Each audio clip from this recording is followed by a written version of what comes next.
Bueno, entrando un poco... Aquí te tengo que presentar yo, pa. Ah, sí. Sí, claro. Porque yo quiero que conozcan lo que es la vida de verdad en un sector popular de Caracas. Además, Ajá. en las veredas. Esto es Sí. lo que se habla mucho de las veredas de los barrios de Caracas, que son estos pasillos donde tú vas caminando y se encuentra la gente. Esto de noche es espectacular.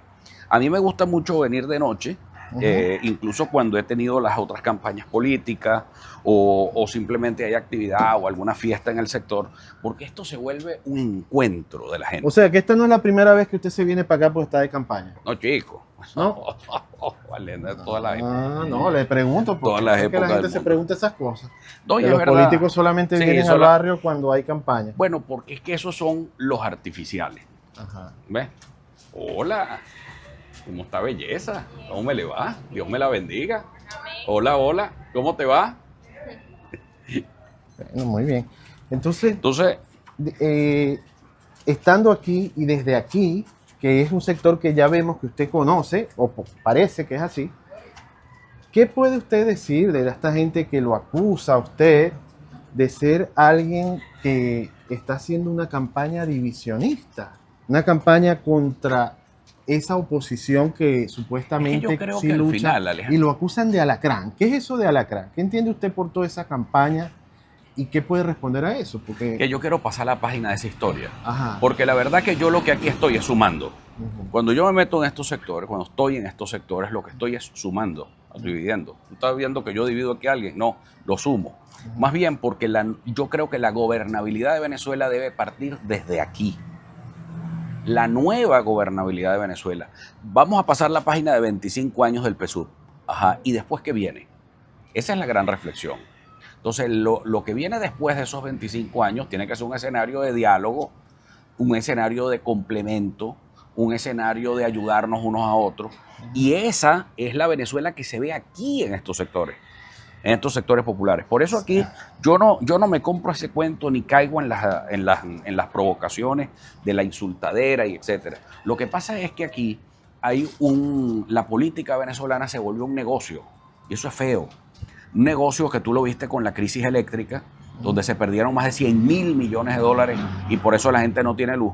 No, y un negocio donde hemos visto claramente que algunos políticos parecen haberse enriquecido a expensas de servir como una especie de oposición No, enquistada, sí. ¿no?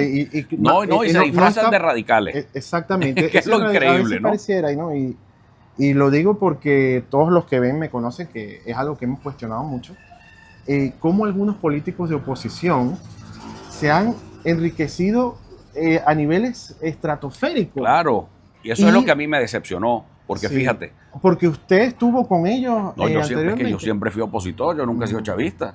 Pero el problema es que para tú ser opuesto si tú te estás oponiendo a la corrupción que ha habido, ya incluso ya declarada públicamente por el fiscal Tarek William Saab, que los involucra a ellos. No, y hay también pero algunos que resulta tienen ser procesos en Estados Unidos. No, pero es que el tema está dentro de la oposición, que agarraron las empresas como Monómeros, como Citgo, para hacer negocios. Cuando era la oportunidad de que la oposición demostrara que manejar empresas del Estado se podía hacer de manera transparente, es algo ¿no? también que... Eso es una cosa decepcionante. No, fíjese que... Ya conmigo no cuenta para esas alianzas. A usted le sacan esa foto con Nicolás Maduro y yo me pregunto, bueno... Pero si todos se han ido a retratar con él. Eso es una cosa insólita. Y Maduro y ha lo sido peor es en que privado. se ha reunido con diferentes personas. Claro, eso es lo que yo le quiero preguntar, ¿no? Y cuando vemos que han habido asociaciones ilícitas, decimos, bueno, esas asociaciones conllevan algunos tipos de reuniones que al parecer, a diferencia de la que usted tuvo, fueron en lo oculto. Sí, claro. Entonces, a ver, díganos usted cómo se diferencia eso, porque una persona se reúne en lo oculto y otra persona se reúne en lo público. Y se lo dije en la cara. No, abra las puertas, porque así como vine yo, y me costó bastante, porque hay gente que no lo entendía. ¿Qué allá? A pedirles comedores escolares. La verdad que cuando yo inicié un proceso de diálogo, yo decía que el diálogo no podía ser nada más para temas politiqueros y de reparticiones burocráticas, sino que el diálogo tenía que ser sobre asuntos sociales, asuntos de hambre de los venezolanos, comedores para los niños. ¿Nicolás Maduro de comedores o usted habló de chanchullos ahí con Maduro, políticos? No, pero es que lo hablé con las cámaras prendidas. Yo le pedí 3 cosas a Maduro. O sea, usted no habló La nada primera. si no fue con cámaras prendidas. Con cámaras prendidas. Y lo hicimos permanentemente con las cámaras prendidas. Ujú. Yo fíjate que le hice a Maduro. Uno, le dije que teníamos que abrir comedores escolares. Ujú. Dos, le dije que también era muy importante Pero el ¿dónde tema de están esos convocar comedores? elecciones. Porque aquí no No, llegó no, nada. no han cumplido nada. ¿Y por qué queda? Bueno, no lo adverso. Ajá. Bueno, y por supuesto estoy compitiendo. ¿Por qué? Porque yo no les creo ni al Padre Nuestro. Pero ni que me Y digan cómo entonces, me lo si digan. lo vuelven a llamar a reunirse con Nicolás Maduro, Pero es que cuantas veces tenga que reunirme, y si me llama María Corina, también me voy a reunir con María Corina, porque ese es el verdadero sensatez, el centro político. Lo que pasa es que aquí hay mucho hipócrita, mucho hipócrita, ajá, que les encanta estar diciendo que son oposición, que son radicales, que no son radicales, cosas, pues. pero resulta ser que son radicalmente choros también. ¿Sí? Sí, cómo no. Como Juan Guaidó, por ejemplo. Bueno, todas esas bichos. Esto no. Y el que lo protege. Porque El otro, López. actualmente incluso se han hecho denuncias Ujú. sobre presuntas redes de extorsión que tendrían algunos aliados de Juan Guaidó en Miami a Ajá. empresarios venezolanos. ¿Qué puede usted comentarnos de eso? Porque a mí me llama mucho la atención que hayan usado el poder Ujú. para Vamos a extorsionar a sentarnos empresarios. aquí, Ale, te invito sí. aquí a mi sofá. Bueno, permiso. Este es uno de mis sofás aquí. A extorsionar a empresarios venezolanos. ¿Qué le parece a usted eso? Eso es una ¿Sabe usted cochinada. eso? Sí, pues claro, ahí estuvo involucrado además este hombre Superlano. Ajá. Y estuvieron involucrados varios en la fulana Comisión de Contraloría de la Asamblea Nacional. A mí no me conta eso, pero ahí está, supuestamente con cartas de buena conducta. de buena conducta, ¿no? Que se le emitieron a algunas personas bastante cuestionadas, ¿no? Sí, cómo no. Y para eso que cobraban con eso. Pero eso es un tema que es la falta de transparencia. Ujú. Fíjate, el problema no es de nombres, el problema es de sistemas. Si tú tienes un gobierno que es oscuro y quien llega a ese gobierno sigue siendo un gobierno oscuro y no le rinden cuentas a nadie, entonces ¿cómo hacemos? Entonces, es lo mismo. Entonces, Y cuando agarras actualmente- el interinato, es la mala copia de Maduro. Porque resulta ser que es tan oscuro como el gobierno de Maduro. El gobierno de Maduro ha sido un desastre. Es el peor de la historia. Pero peor fue que haya habido un gobierno interino con las cuentas ocultas, que es lo peor. Las cuentas ocultas. ¿Dónde está el dinero que esa gente mantenía? Incluso pagaban estructura y maquinaria y Bueno, bots para que hay te insulten a ti, para que me Personas insulten a mí. que toda vaina. están todavía cobrando de esta gente, ¿no? Sí, como no. Una especie de paraestado. Sí, Estado claro. paralelo que Pero es que subsiste gracias a pero esta... peor todavía. Fíjate, ahí está la quiebra de Citgo, Ujú. que no es ninguna quiebra. La verdad es que Citgo, la defensa jurídica de Citgo, fue llevada por quien llevaba la contraparte demandante. Imagínate tú. Y ese fue el propio interinato. Entonces, por eso es que yo me decepcioné. Yo no estoy en esa oposición. No, pues es que no quiera salir de Maduro. Por supuesto que yo quiero salir de Maduro. Pero yo no puedo salir de Maduro con la misma vaina de Maduro, porque entonces el cambio no va a ser Podría igual. ser como un chavismo azul. No, yo no lo haría chavismo azul. Yo lo que creo que es chorismo azul, chorismo rojo y chorismo azul. Porque la verdad es que el problema es estructural.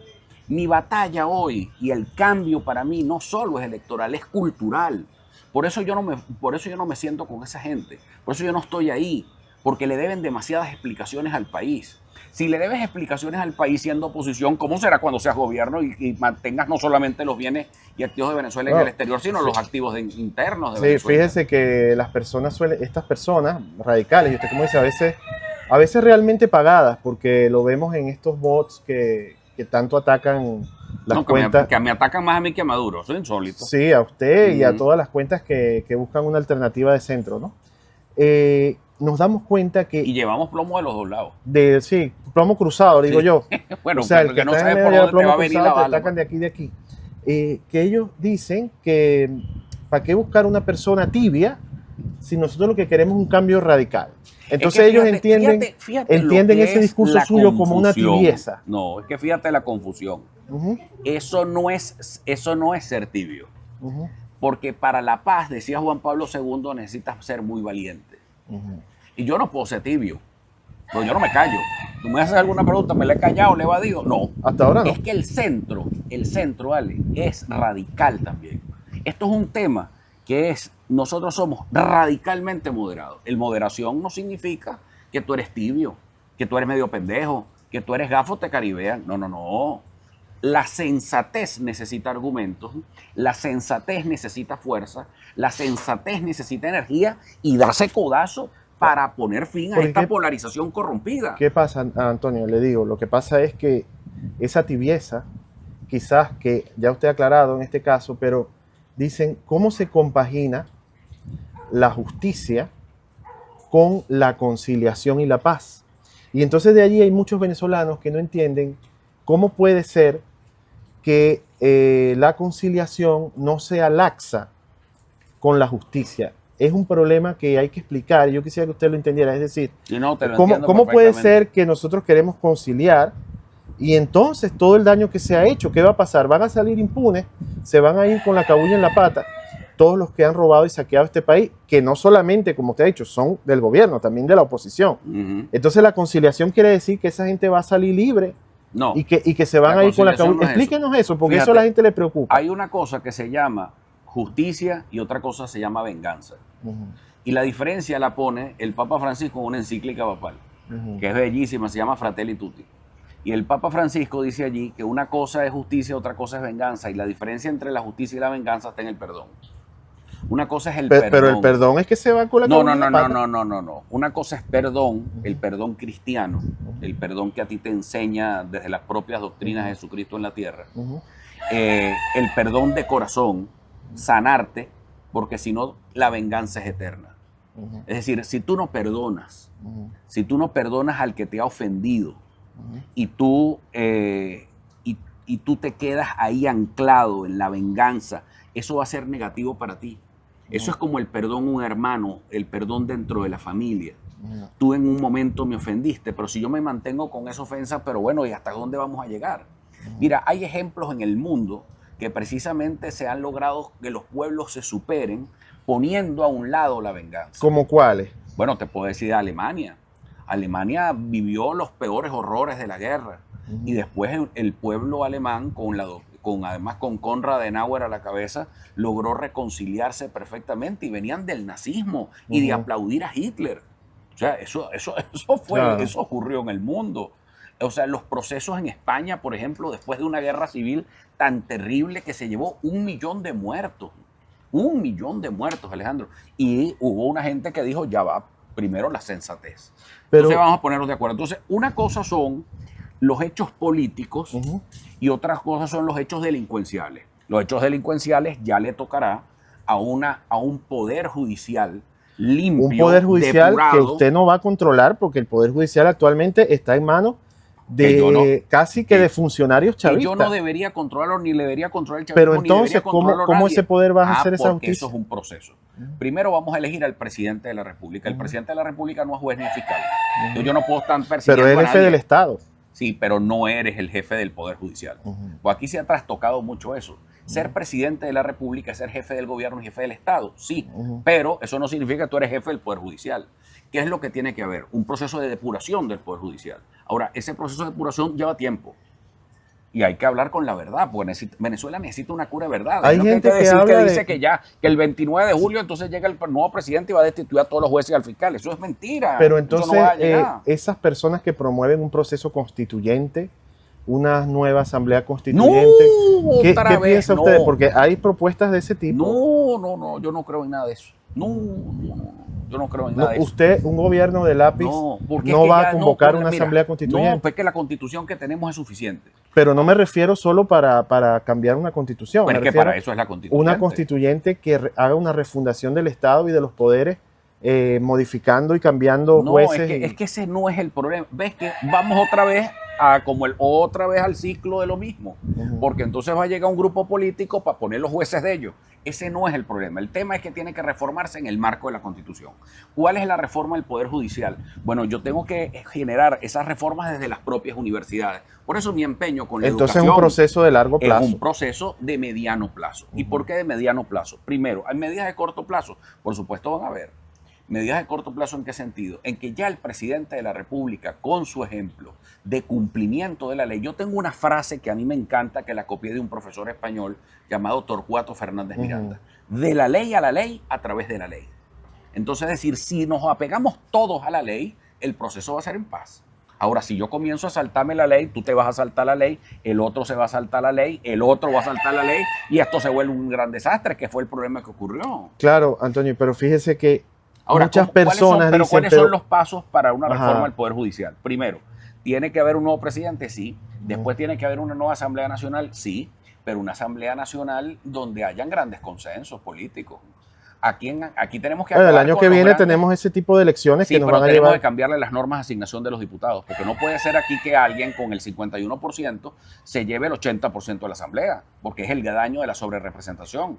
Entonces, un solo partido poniendo todos los jueces, un solo partido poniéndole esto. Entonces, lo que estamos ¿Y cómo va a cambiando ser es de el nombre. presidente, cómo va a ser el presidente Carri para cambiar esa ley antes de que se hagan las elecciones? Es que ahí eso es el pacto político que nosotros tenemos que hacer entre todos los sectores de Venezuela. Ahí tenemos que ponernos el pañuelo en la nariz. Si tú me caes mal, si yo te caigo bien, si Aquí no nos caigo está el dando otro, no usted un importa. titular, porque usted nos está diciendo que en el gobierno del lápiz se va a modificar este esquema electoral legislativo de cara a las elecciones No, del año que viene. No, fíjate, te voy a decir algo más. Es que no es el gobierno de Carri. No.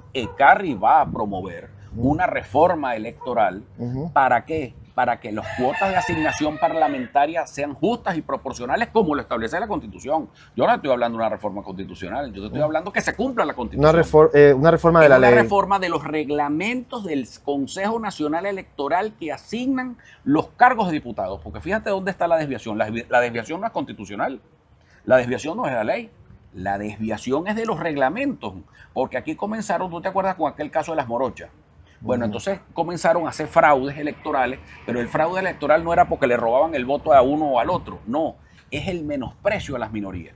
Es decir, no puede ser que en un país el que tenga una Entonces usted mayoría, se compromete que cuando usted sea mayoría, no se le va a olvidar esto que nos está diciendo ahorita, no y se me va a olvidar. va siendo mayoría, que si usted llega a ser mayoría, pues ese 51 lo va a llevar a usted a tener 80% de diputados. Sí, Y usted se va a acordar de esto que nos está Sí, diciendo y te y lo voy va a a decir. modificarlo para Claro, que y sea lo la voy a minoría decir, también. y lo voy a decir porque, Ujú. porque esto lo vivió el general López Contreras. El general López Contreras tuvo todos los poderes y él mismo se recortó el mandato y recortó todo.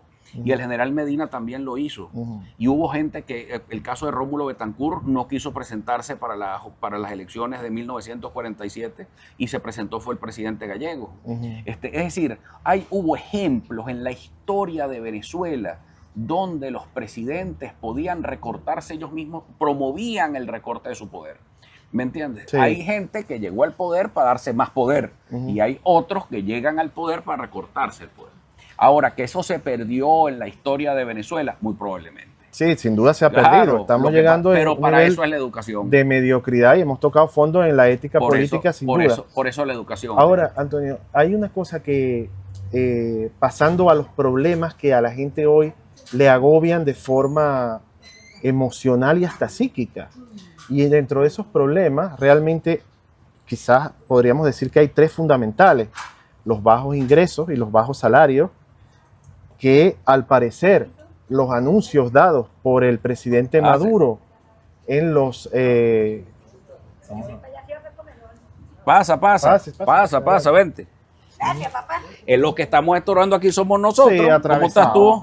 Quédense ahí sentaditos. Pasa, Adelante, señora. Usted va a ser un Adelante. compañero. Así Gracias, es, adelante. amén. Está mi líder, ¿cómo le va? Ajá. Bueno, Listo. Ajá. Sigamos con la entrevista. sí. Pero Bueno. esto es para que vean que no estamos en ningún escenario controlado. Sí, exacto.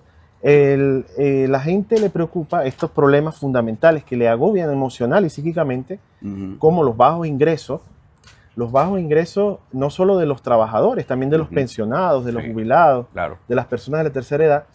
Eso en primer lugar, pero también le agobia que independientemente de que los ingresos puedan llegar a subir, es una realidad muy triste, sobre todo en el interior del país, la baja calidad de los servicios públicos. Es gravísimo. La baja calidad del servicio de agua, sobre todo del servicio eléctrico, Ujú. bueno, y de agua, es que no sé cuál es más importante, porque los dos son fundamentales: aseo urbano, vialidad, transporte público. Entonces, hasta ahora hemos hablado de un conjunto de reformas políticas que ciertamente son importantes, pero al núcleo familiar le agobia los bajos ingresos la baja calidad de los servicios públicos y también la baja calidad de la educación en todos los niveles, que se ha perdido Gravísimo. desde básico, secundario, Gravísimo. hasta universitario, que el gobierno dice que tiene la mayor matrícula universitaria del país y nosotros realmente vemos las universidades autónomas cerradas. O sea, entonces, a estos problemas concretos de la gente, vamos a empezar por los ingresos. ¿Cuál es la propuesta del lápiz en un, vamos a decir la verdad, en un corto plazo? Porque los ingresos son lo que garantizan la comida de la gente y la comida no espera de un día para otro ni siquiera. ¿Cuáles son las propuestas en este sentido que tiene el lápiz para nuestro país? Mira, fíjate, nosotros tenemos un plan que se llama la Nueva Venezuela, porque el concepto real es que estamos entrando en una nueva etapa de Venezuela. Eso tiene 4 ejes fundamentales: inversión, educación, producción y empleo. Y todas estas cosas, estos 4 pilares sirven para resolver los grandes problemas nacionales. Es decir, yo necesito buscar inversión. ¿Para qué? Para repotenciar los servicios públicos de este país. Yo tengo que buscar inversión privada para eso. Y a esa inversión privada asociarla con el Estado para recuperar, por ejemplo, las plantas termoeléctricas. Es decir, nosotros tendríamos una primera fase, que es una fase de recuperación, o sea, de hacer lo que nosotros podamos hacer inmediatamente. Entonces, tú tienes que estabilizar la energía eléctrica en el país. O sea, hay medidas de corto plazo que tú vas a poder realizar. Pero, por ejemplo, con bajo el costo. gobierno desde el 2010 tiene una emergencia eléctrica en este país establecida desde hace 14 años y seguimos No, eso en es lo que ha emergencia sido. eléctrica y no... No, eso es lo que ha sido es un guiso emergente. Entonces, el problema es que eso, lo que cambiaron fue un tema de licitaciones la emergencia eléctrica. No fue para ocuparse de la emergencia, fue la emergencia más larga de la historia, pero la emergencia sin resolver. Una emergencia que lleva 14 años y No, cada vez es una estamos cosa peor. insólita, pero la emergencia ¿para qué es? Pero Es para usted- que no hicieran licitaciones. Pero usted está prometiendo una nueva emergencia. No, yo lo que te estoy es lo contrario. Ujú. Primero es llevar un plan que tiene que ver con estabilizar la energía eléctrica. Es decir, yo necesito una primera etapa donde nosotros podamos elevar el nivel, porque esto evidentemente tiene varias etapas el problema eléctrico. Pero lo primero que debemos hacer, Alejandro, es lograr que prender plantas termoeléctricas que están allí simplemente a reparar. Ujú. Y que durante todos estos años han estado absolutamente arruinadas. Ujú. Y cambiar, por supuesto, traer inversión extranjera para que nosotros también podamos, o inversión nacional también puede ser de privados nacionales, que nos puedan ayudar a reflotar la industria. Porque si tú no trabajas el sistema eléctrico nacional y no trabajas la red eléctrica nacional, ¿cómo prendo la industria petrolera? Es decir, nosotros necesitamos prender la industria petrolera para que hayan recursos para los programas sociales. Entonces, todo eso falta por inversión, pero eso también por educación. ¿Tú te imaginas la cantidad de personas que trabajan en el sector eléctrico, que son especialistas en el área eléctrica, que hoy están vendiendo zapatos en una esquina de Maracaibo? Muchísimo. Bueno, eso no puede ser. Entonces, yo tengo que utilizar ese capital humano con esas inversiones de infraestructura que se requieren para que ponerlos a trabajar. Fíjate que ahí está la Nueva Venezuela clarito. Es inversión, es educación, es ver cómo los podemos actualizar. Luego eso se convierte en una economía productiva y vas a tener un empleo digno. Entonces no tienes que estar vendiendo. Bueno, si tú te quieres ir después del trabajo extra a vender zapatos para el mercado de las pulgas, está bien. Claro, lo que pasa, pero eso depende de otra lo que pasa, cosa, Antonio, ¿no? que la gente va a decir, bueno, Carri está diciendo que va a privatizar la industria eléctrica y nosotros seguimos ganando No. $3 mensuales de salario mínimo. No. ¿Cómo vamos a pagar nosotros ese servicio eléctrico privado? Bueno, es que ahorita con el borrón y esa cuenta nueva que hicieron, pagan y mal. Entonces, pagas y no tienes luz. Entonces, ahora fíjate cuál es el detalle. Porque el Estado venezolano puede generar cualquier cantidad de política para el incremento de esas tarifas en el tiempo, pero en el tiempo de acuerdo a la capacidad de pago de la gente. Es más, con eso tú pudieras Y subsidiar. los privados eso están debería dispuestos estar. a esperar. Claro, pudieran estar perfectamente. Siempre un contrato de concesión es posible establecer además las cuotas en el tiempo. Porque mira, para cualquier inversión privada en Venezuela, sea venezolana o sea extranjera, siempre van a necesitar de la estabilidad del país. Entonces, si yo puedo reflotar el sistema eléctrico nacional, hay mucha gente que va a estar encantada de tener luz en su casa a las 24 horas. Pero eso va a haber que pagarlo. Ajá. Pero puede ser con un subsidio, en principio, que lo puede dar el propio Estado. ¿Y de dónde va a salir ese dinero? Fíjate, hay dinero. Fíjate que esto es como un círculo, o vicioso o un círculo virtuoso. Si yo no prendo la electricidad del país, no voy a tener recursos petroleros. Si no tengo recursos petroleros, entonces no tengo cómo prender la luz. Entonces, ¿qué es primero, el huevo o la gallina? Y la Correcto. verdad que son las dos cosas a la vez. Yo tengo que generar inversión para generar ingresos de energía en ingreso petrolero, pero a la vez también requerir ingresos de la empresa privada mixto con el Estado. Es decir, yo pienso que no es privatizar, porque podemos ir a una empresa mixta, eso no significa privatizar completamente, porque el Estado tiene que estar siempre, ojo, y es mi doctrina es ordoliberal. ¿Qué significa eso, Los ordoliberal? ordoliberales es una escuela económica que la llevaba el profesor Ludwig Erhard, que fue ministro en Alemania y que produjo el milagro económico alemán, que es libertad, sí, pero con un Estado que te dé las bases de esa libertad. Es decir, que corrija las fallas del mercado. A juro, el Estado siempre va a tener O que sea, intervenir ¿usted en no materia de cree servicios en un públicos. libre mercado que se autorregula a través de la mano invisible del mercado? No, bueno, el mercado puede estar estabilizando y haciéndolo, debe existir libre mercado, por supuesto debe existir libre mercado, pero tiene que estar el Estado para corregir las fallas de ese libre Para mercado. regular. Es que en muchas partes vas a tener que regular. ¿Por qué? Por ejemplo, en el caso de que se te monte un monopolio, yo no puedo permitir que sea una sola empresa privada que me controle la electricidad de todo el país, pues eso me vuelve un monopolio. O sea que Corpoelec, usted va a acabar con Corpoelec. Es que a Corpoelec ha sido un gran error, un gran error. Ese es parte del colapso, porque además resulta ser que todos los subsistemas eléctricos que habían en todas partes, como en el BEN, en el VAR, la de los Andes, Cadela. Cadela, Cadafe, cada una tenía un sistema de trabajo diferente. Eso los acumularon, los centralizaron y los volvieron cereta, como dicen allá en Maracaibo, los volvieron verga. Entonces, ese sistema de gerencia muy mal llevado, por supuesto, colapsó también el servicio. Entonces, tú tienes que descentralizar y Volvemos abrir eso a las entonces en empresas el mixtas. Zulia a tener en el BEN. Yo creo que sí. Ah, sí. Sí, Bueno, sí. fíjense, los Y zulianos. y Vuelven el BEN es al más, Zulia. Yo creo en la descentralización, además. Yo creo que eso debe ser una empresa manejada por los zulianos. ¿Y por qué sí. tiene que ser una empresa manejada por el Poder Nacional? No, esa es una empresa de los zulianos y que los zulianos le pongan su junta Bueno, debo directiva. decirle, no sé si usted sabe, y es algo muy grave, que en el Zulia actualmente tenemos racionamientos de 4, 6, 8 horas al No, eso es día. gravísimo. Y En esto, mira, en sobre todo con las Barquisimeto. altas temperaturas, y eso también pasa en Barquisimeto. En Barquisimeto tuvo 12 horas continuas de apagón. Correcto. Mientras estuve allá la semana pasada. Y llama la atención porque en el Zulia se hizo un programa de instalación de plantas termoeléctricas, la Termozulia 1, 2, 3, Esa hay que la Ramo recuperarla. Laguna. ¿Qué se puede decir a los zulianos para la solución del problema eléctrico en un futuro proyecto, presidencia del lápiz, en un corto plazo? ¿Qué podríamos hacer? En corto plazo, lo que tenemos es que trabajar en esas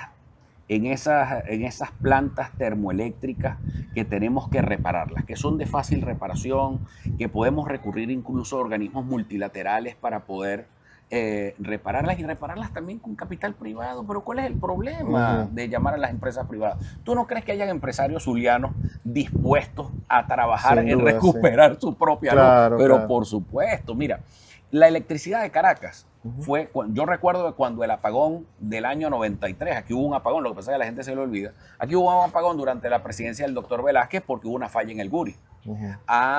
Se apagó el Guri. ¿Y cómo se prendió Caracas automáticamente? Pues existía la planta de Tacoa que la llevaba la electricidad de Caracas, que era una empresa privada. Recuerden que la electricidad de Caracas era empresa privada. La electricidad de Valencia era privada. Es decir, teníamos una cantidad de empresas privadas prestando servicio. Porque en todas las fases del proceso eléctrico, que es generación, transmisión, distribución y comercialización. Es decir, tú puedes tener muchas, incluso permitir la inversión privada para reforzar eso. Otro gran proyecto es el proyecto de las energías sustentables. Yo soy muy amigo de esas energías sustentables. Bueno, usted sabe que en el Zulia se empezó con el Parque Eólico de La Guajira. Y lo dejaron por la mitad. Pues es que no, todo lo, es y que que- todo lo y dejan. actualmente está vandalizado. Insólito. Entonces los zulianos nos preguntamos, ¿qué se va a hacer con eso? ¿Se va a dejar que se termine de caer? No vale, ¿O vamos a usted reforzarlo. piensa que lo podemos Tú sabes que recuperar? a mí me da una envidia terrible. Yo que por mi trabajo como asesor financiero he tenido que viajar a muchas partes del mundo. Oye, cuando tú vas por todas esas carreteras europeas, ves esa cantidad de parques eólicos y yo, Dios mío, con esas oportunidades que tenemos nosotros en todo ese norte costero venezolano, que tenemos esos vientos espectaculares para generar energías alternativas, que te pueden ayudar además a la estabilización de la energía, porque cuando tú sacas esa energía que viene del Guri y la vas a traer al Zulia, si tú tienes un parque eólico fuerte en el Zulia, eso te puede ayudar a estabilizar la energía también. Es un problema que tenemos ahorita, la fuerte inestabilidad de la red de transmisión.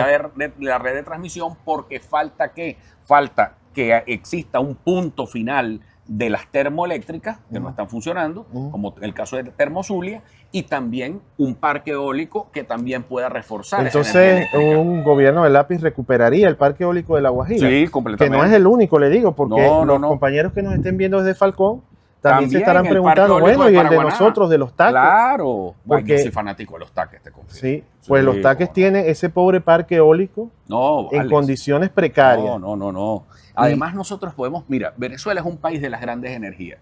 Y yo quiero, sobre todo desde la educación, promover que nuestros chamos en las escuelas trabajen para ser científicos, para tener una obra científica de primera. Y esa obra científica de primera sea nuestro primer elemento para la soberanía y para el ejercicio de la soberanía. Porque un país que tiene ciencias es un país que es soberano, realmente defiende nuestra soberanía. Entonces, ¿qué creo yo? Tiene que haber una reforma del modelo de contratación y funcionamiento de los servicios públicos en Venezuela. El modelo es con capital privado y presente el Estado. Para que el Estado corrija las fallas, para evitar los monopolios, el Estado está allí para regular. Un momentico, vamos a ver dónde está fallando, porque puede ser que por negocio a muchas de las empresas, por ejemplo, en materia de telecomunicaciones, no les conviene llegar a una escuela rural, su red. Pero para eso está el Estado, para corregir esa falla del mercado. Eso es ordoliberalismo. Esa se llama el ordoliberalismo. Es decir, el ordoliberalismo es eso que se llama comúnmente la economía social de mercado. Y eso es perfectamente, eso está en la Constitución. Pero también la gente estará diciendo, bueno, estamos hablando puro de la luz, y está el tema del agua, pero está es que el tema del todo el aseo. modelo, es que todo eso es el modelo. Fíjate, nosotros estamos viviendo el hecho político, económico, social, sociológico más importante de la historia de la historia venezolana a lo largo de toda nuestra historia, el petróleo. El petróleo es una industria el que hecho. está actualmente bastante Sí, pero es que además precarizada. el petróleo, Alejandro, nos cambió todo. Nos cambió la manera de pensar, la manera de vestir. Nosotros éramos antes el petróleo y después el petróleo de otro país completamente diferente. Ahora ocurrió un apagón petrolero y eso hace que seamos otro país completamente diferente. Que seamos un país con otras necesidades, con otros gustos, con otras cosas, y que necesitamos ahora transformar toda esa economía para dar paso a otro modelo. Pero económico. ¿qué va a hacer Antonio Ecarri con PDVSA? ¿La va a privatizar? No, chico, PDVSA no se puede ¿La va a privatizar. recuperar? ¿Va a llamar capital privado? ¿Se van a hacer empresas mixtas? Pues empresas mixtas hizo supuestamente el gobierno. ¿Qué va a hacer usted con PDVSA? La gente Mira, se pregunta PDVSA eso. tiene que ser un gran promotor de las inversiones. Primero, PDVSA es una ¿Pero empresa del pública o Estado. privada? ¿La va a privatizar? No, yo no voy a privatizar PDVSA. Primero, pues no puedo, por eso está en la Constitución. Recuerda la frase. Por eso es que es bueno que cuando tú tienes claro que es de la ley a la ley a través de la ley, ¿eso qué significa? Que nunca te vas a salir de la ley ni de la Constitución. Entonces, si la PDVSA es una empresa constitucional, porque está a nivel de la Constitución, ¿cómo lo voy a privatizar? No puedo. Lo que nos da a entender puedo que tener usted tampoco. es la Constitución del 99, usted la va a dejar ahí. No, pero ¿para qué tú crees que iba a estar perdiendo tiempo? No, porque aquí hay reformando candidatos Constitución que van con otra vez a emergencia? cambiar otra vez esa No, Constitución. bueno, esos son gente que están fantaseando, pero yo no creo en eso. O sea, la Constitución del 99 está bien. ¿Mm? Usted, la Constitución del Pero a mí me 99... parece perfecta. A mí me gusta mucho la Constitución del 99. Mucho, ¿va a ver? Ah, mira, puño, están llegando No, unos pero- chorritos de agua allá arriba, ¿ves? Digo, Nos vamos a mojar, así que párate.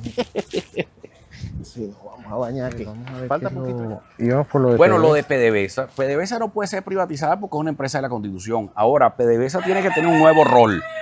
Y el nuevo rol de PDVSA es que tiene que ser una empresa que busque capital para asociarse con ellos. Es decir, PDVSA tiene que ser una promotora de inversiones. Nuevamente, la nueva Venezuela, 4 pilares. Inversión, tienes que buscar nuevas inversiones.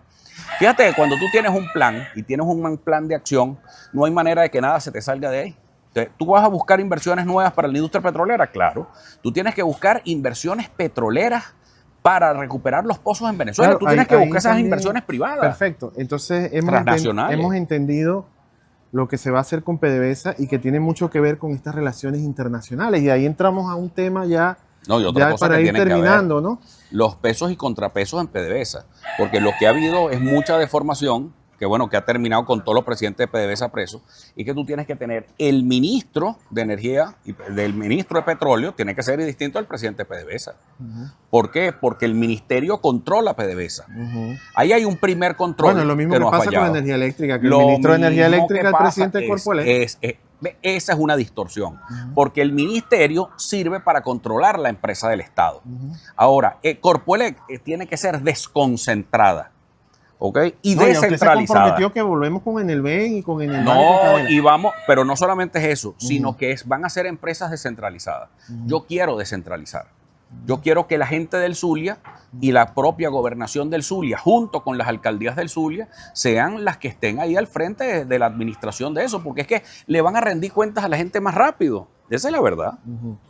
Bueno, en ese sentido, que ya usted ha introducido el tema de las relaciones internacionales, yo quisiera Ujú. que es claro que el gobierno de Hugo Chávez y el de Nicolás Maduro han cambiado la órbita geopolítica de nuestro país, de una clarísima dependencia casi, bueno, yo diría semicolonial con los Estados Unidos, a una órbita donde entran actores mucho más lejanos a nuestra geografía, como China y Rusia, que son hoy importantes socios del Estado venezolano. Usted que va a romper relaciones con Rusia y con China, se va a volver se va a volver a pegar de los Estados Unidos, o cómo va a ser esa nueva geopolítica del gobierno del lápiz. Fíjate, tú sabes que tradicionalmente Ujú. la política y la diplomacia venezolana y la política exterior venezolana había sido muy plural y muy respetuosa de todas las... Nunca fuimos grandes dependientes de los Estados Unidos. Yo creo que al final, más bien de los últimos gobiernos, sí hubo distorsiones sin duda alguna. Pero nosotros no podemos tener pleitos con nadie. Mira, yo recuerdo que uno de los primeros viajes que hizo el presidente Luis Herrera Camping fue a Irak a visitar a Saddam Hussein. Ujú. Entonces, ¿por qué? Porque son nuestros socios petroleros. Es decir, el presidente de la República tiene que ser el primer agente de promoción de inversiones. Que hayan inversiones rusas en Venezuela, claro. Que hayan inversiones iraníes, claro. Que hayan inversiones americanas, también. Yo lo que es que no voy a ser enemigo de nadie. Ojalá Venezuela pueda ser, por ejemplo, el sitio donde se puedan sentar palestinos e israelíes a negociar y a conversar, porque haya seguridad para los dos bandos. O Yo sea, creo que en pueden Venezuela estar pudieran sentarse tranquilos. los ucranianos y los rusos. Pueden estar tranquilos los inversores chinos, Sí, claro. rusos, iraníes, que el gobierno De del mis lápiz primeros viajes, no les va. de mis primeras visitas oficiales como presidente va a ser a China. Pues miren, el lápiz va a visitar China, eso es interesante. Claro, claro. Porque una cosa que más Porque allá de además lo los que chinos cada tienen quien un material escolar bien bueno para Claro. la gente. Una cosa que Para de los lo que chamos. más le preocupa a uno, ¿no? ¿Y qué se va a hacer? Porque mal que bien, las inversiones rusas, Épale, ¿cómo buenas. estás? Ajá. ¿Cómo me le ¿Cómo va? le Bien, Dios me lo bendiga y me lo cuide. Papana, Dios me lo bendiga. Vamos para adelante. ¿Va para el colegio? Sí. Bien, ¿Sí? sí. Ay, qué bueno. Sí. Bueno, Dios me lo cuide. ¿Estudió bastante hoy? Sí. ¿Sí? ¿Vos qué hoy? Ah, qué bueno. Vale, Chamín. Chao, pues. Al 28. Para el 28, si Dios quiere. Dios me lo bendiga. Gracias. Bueno, entonces pueden estar tranquilos los inversores iraníes, chinos, rusos, que no Cualquiera se cree van a que la vaina la romper. inventamos nosotros, ¿verdad? Ujú. No, esto es espontáneo total. Que no se va a romper, porque aquí hay candidatos, todos sabemos quiénes son, vamos a nombrar a esa gente que a veces pavosa, que quieren romper todo eso, pues, que acusan de la desgracia venezolana a países que están bien lejos de aquí. Usted le da responsabilidad a Rusia, a China y a Irán en lo que ha sido estos gobiernos de Nicolás Maduro y Hugo Chávez. ¿Son culpables acaso esos países? No, yo no estoy haciendo una pregunta capciosa, se lo pregunto de verdad, dígamelo, porque yo quiero saber Aquí si los ellos son los responsables, culpables. no, aquí los responsables de las grandes crisis que hemos tenido son los gobiernos que han pasado por aquí. Pero también lo que pasa es que se llevaron también, no solamente los terribles gobiernos de Hugo Chávez y Nicolás Maduro, sino que además los que pudieron gobernar interinamente terminaron haciendo lo peor también. Entonces yo creo que aquí hay una gran responsabilidad y yo insisto en que el tema es educativo. Por eso yo te digo, la cosa no es para mí, y por eso lo estamos haciendo aquí, y tú ves lo que aquí pasa de manera espontánea, etc. El tema no es netamente electoral, es un tema cultural. O sea, el cambio tiene que ser cultural. Y el cambio es que todos tenemos que aceptarnos, primero que tiene que haber convivencia política. Eso no quiere decir que sí. La convivencia no significa impunidad. Aquí es que combinamos y enredamos las cosas también. La convivencia significa respeto a las leyes, a la Constitución. La convivencia significa que yo te puedo escuchar. La convivencia es que yo te recibo.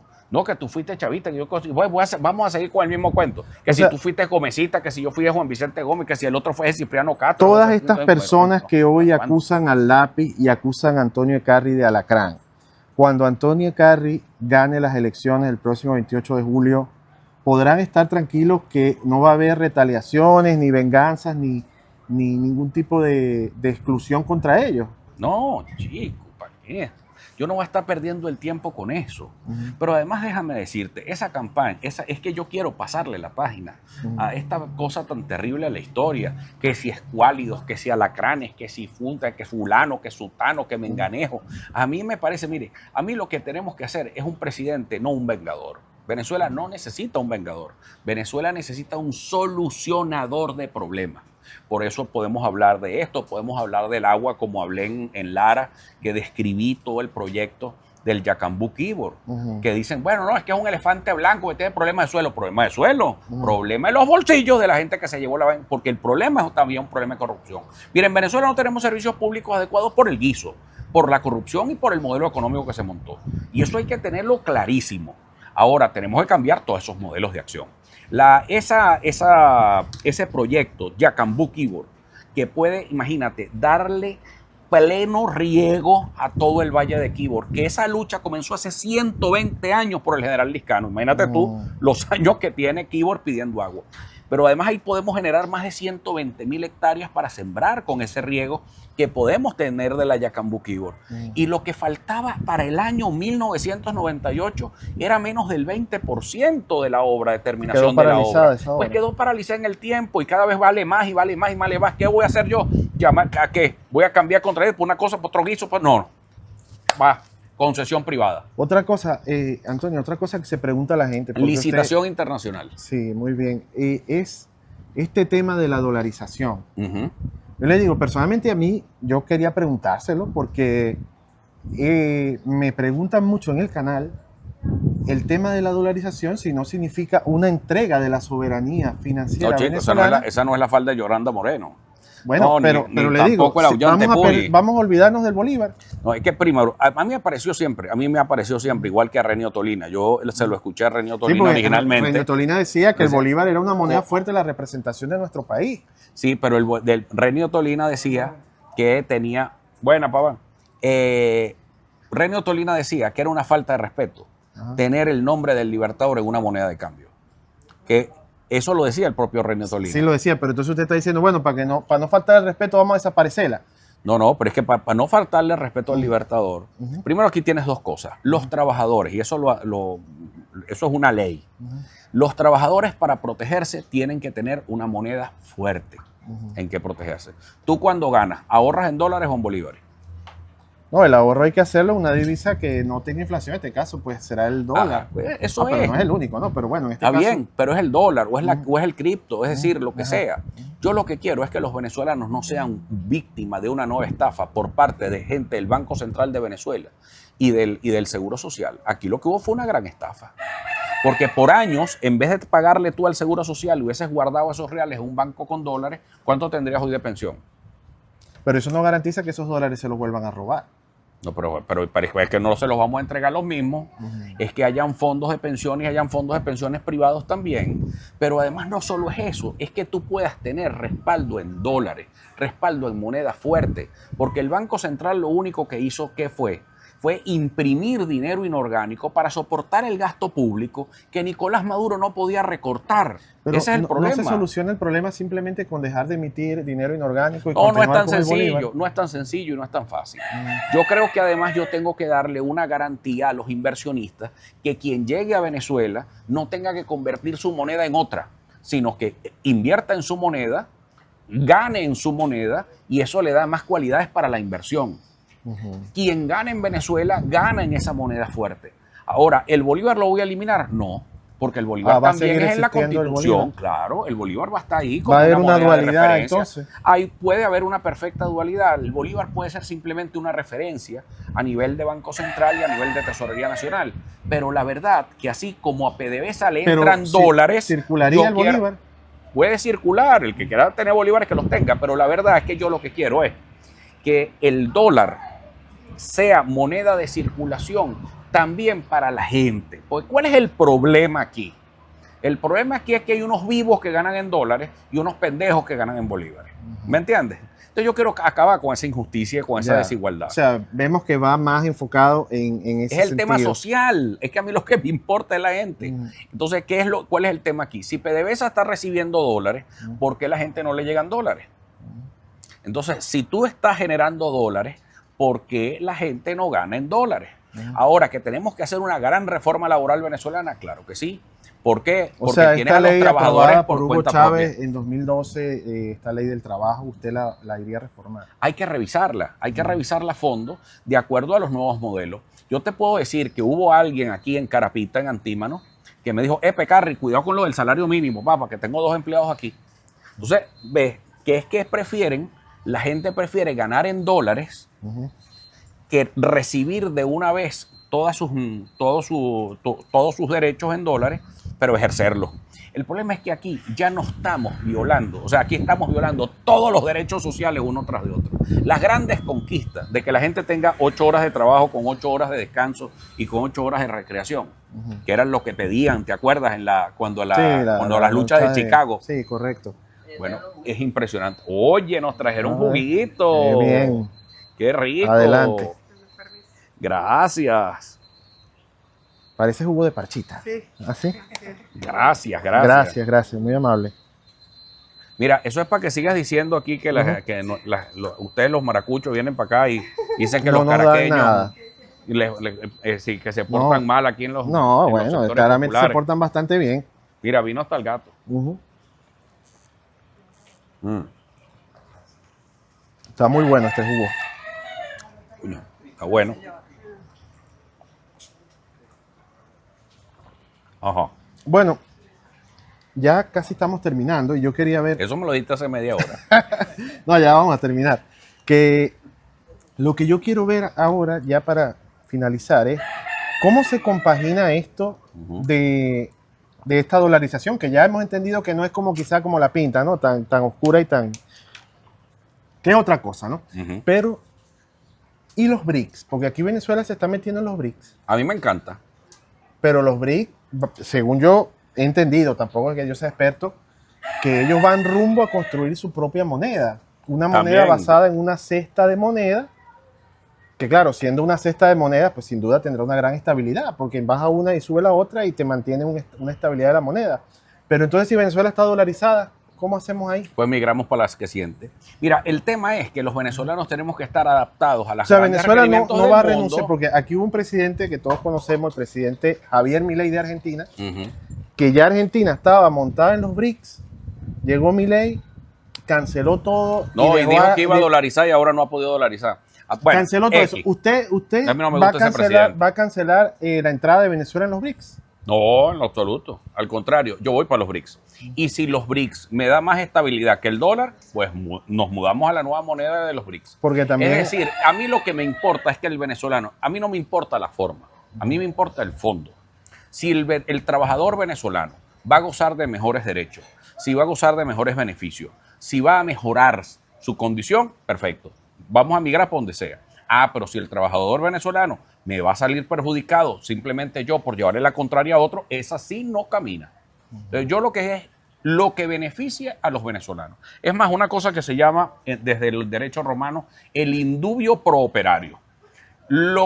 hay una duda con algún sistema monetario o de cosas, perjudica al trabajador, chao, no es, ese no es. Por eso es importante siempre tener una política económica flexible. Primero porque estamos en el siglo XXI. Sí, Estamos sin duda. generando unos cambios inmensos en la humanidad. O sea, los cambios que vienen con la inteligencia artificial. Aquí tenemos que estar pensando en otra cosa. Nosotros tenemos una política del siglo XIX atrasada y con unos políticos del siglo XVIII, pero terribles, pero en la época más del oscurantismo. Nosotros tenemos que entrar de una vez al siglo XXI. Y al siglo XXI es con gente preparada, con gente técnica, con un pueblo culto. Eso es lo que yo quiero, un pueblo culto, un pueblo educado. Eso es lo que yo quiero para mi tierra. Bueno, sin duda hemos aclarado muchas dudas y esperamos que ustedes hayan podido conocer más a Antonio Ecarry, que lamentablemente por el cerco mediático que tiene, se nos pinta a veces una imagen de él que realmente no es lo que hemos visto hoy, le digo sinceramente, ¿no? Porque me ha sorprendido incluso la respuesta sobre la dolarización, sobre los BRICS, sobre el sistema eléctrico. Tiene un conocimiento que yo a pocos políticos le digo que se lo he visto. Además tuve un muy buen asesor. Ah, sí. Sí. Excelente, me parece muy bien que se haya asesorado bien y nosotros estamos muy contentos y vamos a ir compartiendo mucho de esta conversación con ustedes en el canal y seguramente otros canales que la puedan tomar, ojalá que la tomen y que la divulguen porque es importante conocer. Para poder elegir tenemos que conocer Así es. y no guiarnos por lo que nos dice fulano, lo que nos dice el otro, lo que nos dicen personas a veces pagadas o interesadas, que aquí lamentablemente la verdad es que hay mucho tarifado. Y entonces vean a Antonio Ecarry tal De como lado y es. lado. Claro. Y ya tú sabes, primero pregunte, porque es que aquí viene plomo de todos los lados. Exactamente. Plomo cruzado, como le dices tú. Plomo cruzado. Entonces, vean a Antonio Ecarry a través del canal de Alex Tron y a través de los canales que van a estar replicando esta entrevista y háganse ustedes su propio criterio para que el 28 de julio votemos a conciencia y realmente sabiendo por qué estamos votando y qué es lo que nosotros estamos votando y qué es lo que nos viene, porque aquí hay muchos candidatos que basan su campaña simplemente en el descrédito de los demás. Voten por mí porque los demás son peores que yo. Pero yo pienso que nosotros tenemos que buscar es votar por opciones, por propuestas, no por antipropuestas, no por propaganda, sino por propuestas. Entonces yo lo que les invito es que así como ven la de Antonio Ecarry, la están viendo aquí en este canal, vean las propuestas de los demás. ¿Qué, Pues proponen, claro. ¿Qué proponen los demás? Tú sabes que ¿Qué quisiera propone yo Antonio un Ecarry? debate. Exactamente. A mí me encantaría un debate presidencial. Oye, para Invite- que todo el mundo invite a un saque- debate. Invito a debate presidencial. Aquí desde Las Veredas, Ujú. aquí en los Cerros de Caracas. Vamos a debate presidencial. El sitio que ustedes quieran. Y vamos para que el país sepa qué es lo que están proponiendo para conducir al país después de la peor crisis social, económica, de servicios públicos que tenemos tan grave. Cualquiera no puede ser presidente de Venezuela. Y por eso yo los invito a debate. ¿Para qué? Para que todos expongan sus ideas y el país completo vea y escuche cuáles son sus planteamientos y sus proyectos para el futuro. Bueno, ya saben, entonces ya está abierta la invitación para un debate político entre todas las propuestas y que nosotros los venezolanos podamos decidir. Desde aquí le hacemos la invitación al lado de Antonio Ecarry, Vamos para esa. Pero- Sí va. que sea abierta para todos. Entonces, muchas gracias Antonio por habernos acompañado, gracias a Gracias, ustedes por Ale. habernos visto y estamos en Saludos a contacto. todo el canal Alex Tron. Gracias.